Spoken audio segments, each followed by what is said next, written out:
Maqaa Abbaa, kan Ilmaa, kan Hafuura Qulqulluu, Waaqa tokkotti amanamee kabajamtoota hordoftoota chaanaalii yuutuubii Daandii Fayyinaa kan taatan akkam jirtu. Galateeffamuun amala isaa kan ta'e maqaa Waaqa uumaa keenya Yesuus Kiristoos kan kabajameef kan ol jajjadhanuuf haa ta'u. Maqaa isaa dhoofnee maqaa haadha keenya qulqulleetti dubaroo Maariyaam kennaa guyyaa jimaataa waadaa fannoo jalaa qulqulluu Yohaannisiif kiristaanota hunda bakka bu'uun kan nuuf kennamte maqaan ishii kan kabajameef kan ol jajjadhanuuf haa ta'u. Kan kabajamee fi kan ol jajjadhanuuf haa ta'u. Kutaa shanaffaa dubbii amantaa kan jedhu dubbii Waaqayyoo waliin ilaalla jechuudha. Dubbii Waaqayyoo barumsaawwan mana kiristaanaa keenyaa keessaa isa jalqabaa kan ta'ee fi waa'ee Waaqayyoo kan nu barsiisudha jechuudha. Dubbii Waaqayyoo yeruma jedhamu maqaa isaa irratti waa'ee Waaqayyoo yookaan Waaqayyoo kan dubbate jechuu jennee bakka lamatti qooduus ni dandeenya. Waa'ee Waaqayyoo jechuunis jiraachuu isaa, amala isaa fi ibsituuwwan isaa jechuudha. Kanas kan barannu innumti Waaqayyoo hanga inni nuuf ibsee fi waa'ee koo kana kan beeke jechuun kitaabolee qulqullaa'oo irratti kan nuuf kenne gad of qabummaa fi amantaa guutuunidha jechuudha. 1:5 Jiraachuu Waaqayyoo. Jiraachuun Waaqayyoo barumsa mana kiristaanaa keenyaa waa'ee jiraatummaa Waaqayyoo nu barsiisudha. Jiraachuun amantaaf bu'uurri jiraachuu Waaqayyoodha. Waaqayyo osoo hin jiraanne amantaan hin jiru ture. Uumamni hundumtuu Waaqayyoon kan uumaman ta'uu isaanii amanuun, isaaf galataa fi waaqeffannaa dhiyeessuun, seera isaatiin gaggeeffamuun dhimma amantaa isaa ol aanaadha. Namoonni tokko tokko Waaqayyo yeroo argamutti darba dhiyaatee yeroo jirutti isa waama.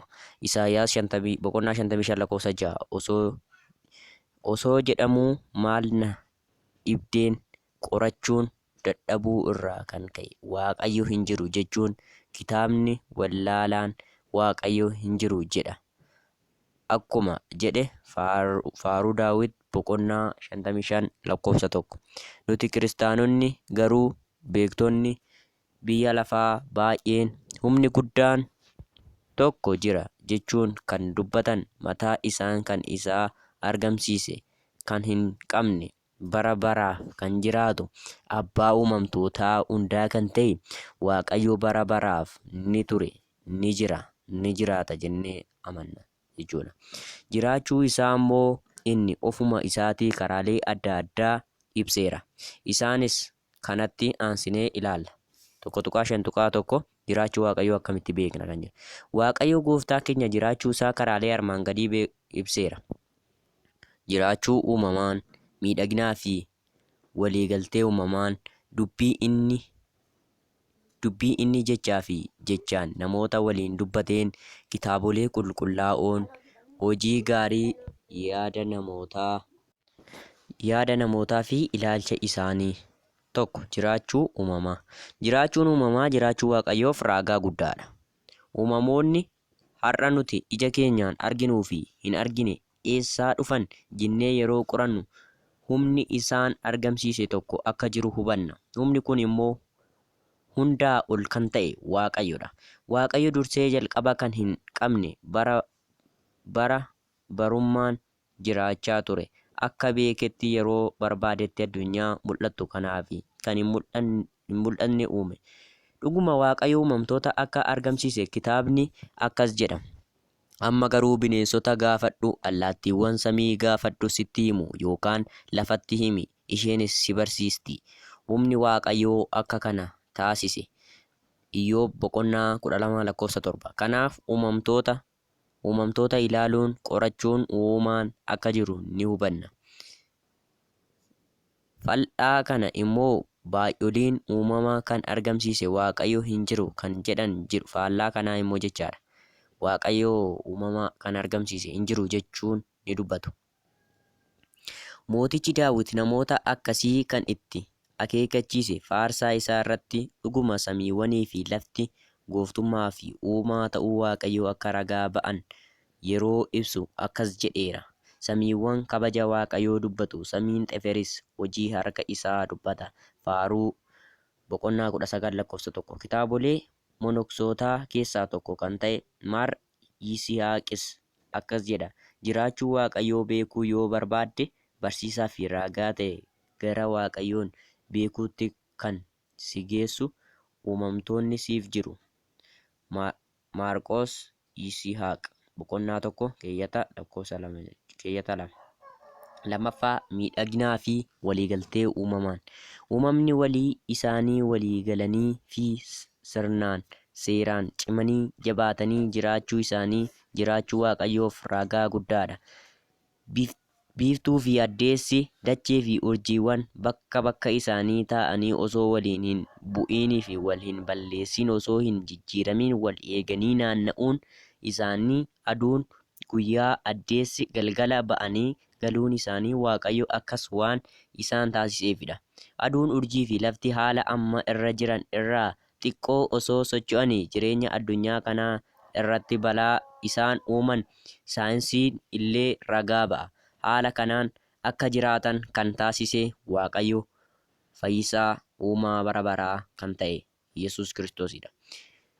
Uumamni akka tasaa kan argamee fi jijjiirama suuta suutaan kan dhufedha warri jedhan waliigaltee uumamaa kana karaa itti ibsan hin qaban. Waliigalteen kun akka tasaa yookaan jijjiirama adeemsaan kan dhufe miti. Osoo bifa kanaan kan dhufe ta'ee har'as jijjiiramni kun jijjiirrachuu qaba ture. Haaluma wal fakkaatuun ta'een wal jijjiiruun waqtiilee bareedoo fi hawwatoo kan ta'an haalli abaaboo fi uumamtoota biroo jiraachuu Waaqayyoof ragaalee biroodha. Waliigaltee uumamtoota yeroo ilaallu wal simannaa Waaqayyoo gidduu isaanii kaa'e waan baay'ee arganna. Fakkeenya namni biqiltoonni osoo waliigaltee tokko hin qabaatiin qilleensa namaa keessaa ba'u kaarboon daayooksaayidii biqiltoonni akka fayyadaman, kan biqiltoota keessaa ba'u oksijiinii namni akka itti fayyadamu kan taasise Waaqayyo uumaa abbaa bara baraa kan ta'edha. Kanaafidha mootichi Daawit samiiwwan kabaja Waaqayyoo dubbatu, samiin Xefer hojii harka isaa dubbata kan jedhee Faaruu 18:1. Dubbiin inni jechaa fi jechaan namoota waliin dubbate. Waaqayyo Gooftaan keenya akka bifa fakkeenya isaatti kan uume nama waliin yeroowwan adda addaatti jechaa fi jechaan dubbachuu jiraachuu isaa ibseera. Dubbiiwwan isaa kunis kitaabolee qulqulluu irratti barreeffamanii kan argaman yommuu ta'u, akka fakkeenyaatti ilaaluuf yoo barbaachise Waaqayyo Gooftaan dhala namaa akkas jedhee ajaje. Firii gannataa hunda irraa ni nyaatta, garuu mukittii gaarii fi hamaa beeksistu irraa hin nyaatiin. Guyyaa ishee irraa nyaatte du'aa duuta. Uumama boqonnaa 2:16. Waaqayyo namni hiriyyaa isaa waliin fuula fuulatti akka dubbatu Musee waliin dubbachaa ture. Ba'uu boqonnaa 33:11. Waaqayyo nama waliin dudubbachaa kan ture ifatti karaa mul'ataa fi abjuunidha. 4. Kitaabolee qulqulluu. Kitaabni qulqulluu wantoota jiraachuu Waaqayyoo ibsan ragaa ba'an keessaa isa tokkodha. Kitaabni qulqulluun Waaqayyo uumaa hundaa fi argamsiisaa ta'uusaa, uumamni Waaqayyoon akkamiin yoom akka uumaman sirriitti kan dubbatu kitaaba adda addaadha.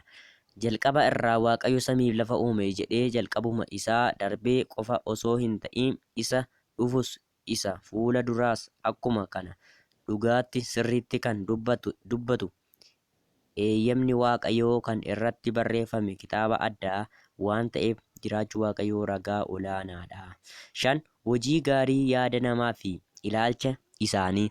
Namoonni uumama isaan beekaa waan ta'eef seerri yaada isaa keessatti isaaf bocamee jira. Fakkeenya daa'ima amma dhalate yoo ilaalle quba isaa ija isaatti hin udumu. Irraa caalattuu ija isaa barruu harka isaatiin sukkuummata malee. Akkuma kanas seeronni hundumtuu sammuu yaada namaatti bocamanii yookaan laphee namaatti barreeffamanii jiru. Namni kamiyyuu hanni, ejjii fi kan kana fakkaatan hojii hamoo ta'uu isaanii ni beeka. Yoo raawwate akka dogoggoraa ni beeka. Kuni sammuu yaadni isaa ofiin of himate akka of ceepha'u isa taasisa. Fakkeenyaaf Yihuudoota barbadeesse, meeshaalee mana qulqullummaa saamee kan ture Anxiyaakos akkas jedha ture. ija koo keessaa hirribni kan bade, keessi koos naasuun kan guutamedha. Bara aangoo kootti ani nama arjaa fi jaallatamaan kaaniin ture. Amma maaliif dhiphinni akkasii narra ga'e jedhee yeroo mataa koo gaafadhetti yakka Yerusaalem irratti raawwadhe yaadachuun jalqabe. Meeshaa warqee fi meetii kanaan fudhadhee fi Yihuudootni akka barbaadan kanin taasise sababa tokko malee ture. Rakkoon amma na quunname yakka ani raawwadhe ta'uu isaatiif mirkanaa'aadha. Tokkoffaa Maqaabiyaan boqonnaa 6 lakkoofsa 1-13 ni argana jechuudha. Qulqulluun Phaawulosis Ormoonni warri seera hin qabne amalummaa isaanii ajaja seera yeroo raawwatan isaan sun yoo seera hin qabaanne illee mataa isaaniif seeradha. Isaan qalbiin isaanii yeroo wal himatu hojii seera laphee isaanii keessatti barreeffame argisiisu jedheera. Roomee boqonnaa 2:4-5. Waan akkasii kana yaada namaa keessa kaa'uun beekaa kan taasise Waaqayyodha. Tokko tuqaa 6 maqaalee Waaqayyoo kan jedhu kutaa 6ffaa isaa waliin itti deebinaa. Hanga kutaa 6ffaa isiniif dhufutti viidiyoo kana laayikii, sheerii, koomentii, sabskiraayibii warri maatii keenyatti hin dabalamne sabskiraayibii gootanii nuti reef namoota 62 irra geenya waan ta'eef sabskiraayibii gootanii akka nu bira dhaabbattan isin gaafannaa. Nagaadhaan turaa.